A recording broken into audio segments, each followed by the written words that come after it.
गरुड़ पुराण के अनुसार जब भगवान ने सृष्टि की रचना की तो समय को 4 युगों में विभाजित किया गया। हर युग में इंसानों की ऊंचाई, आयु और शक्ति अलग अलग निर्धारित की गई है। लेकिन सवाल यह है कि अगर सतयुग में इंसान 32 फीट का था तो आज कल युग में हम कितने बचे हैं। सबसे पहला युग था सतयुग द्वापर युग। यहाँ पाप और पुण्य का संतुलन बराबर हो गया। मनुष्य की लंबाई लगभग 11 फीट रह गई और आयु सिमटकर लगभग 1000 वर्ष तक आ गई।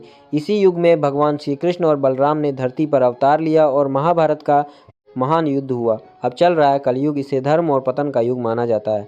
आज इंसान की औसत की रक्षा के लिए भगवान शिव ने विष का पान किया। इसके बाद आया त्रेता युग। इस युग में धर्म का प्रलंबाई केवल 5 से 6 फीट रह गई है और आयु भी घटकर 60 से 70 वर्ष तक सिमट गई है। गरुड़ पुराण में यह संकेत मिलता है कि कलयुग के अंत तक मनुष्य की आयु केवल 20 वर्ष रह जाएगी और उसका कद मात्र 1 फीट का हो जाएगा। तो क्या आपको लगता है कि कलयुग का अंत धीरे धीरे पास आ रहा है? अपनी राय कमेंट में बताइए। द्वापर युग, यहाँ पाप और पुण्य का संतुलन बराबर हो गया। मनुष्य की लंबाई लगभग 11 फीट रह गई और आयु सिमटकर लगभग 1000 वर्ष तक आ गई। इसी युग में भगवान श्री कृष्ण और बलराम ने धरती पर अवतार लिया और महाभारत का महान युद्ध हुआ। अब चल रहा है कलयुग। इसे धर्म और पतन का युग माना जाता है। आज इंसान की औसत की रक्षा के लिए भगवान शिव ने विष का पान किया। इसके बाद आया त्रेता युग। इस युग में धर्म का प्रभाव कुछ कम हो गया। इंसान की लंबाई घटकर लगभग 21 फीट रह गई और आयु 10,000 वर्षों तक सीमित हो गई।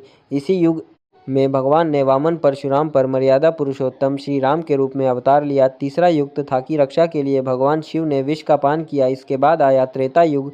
इस युग में धर्म का प्रभाव कुछ कम हो गया।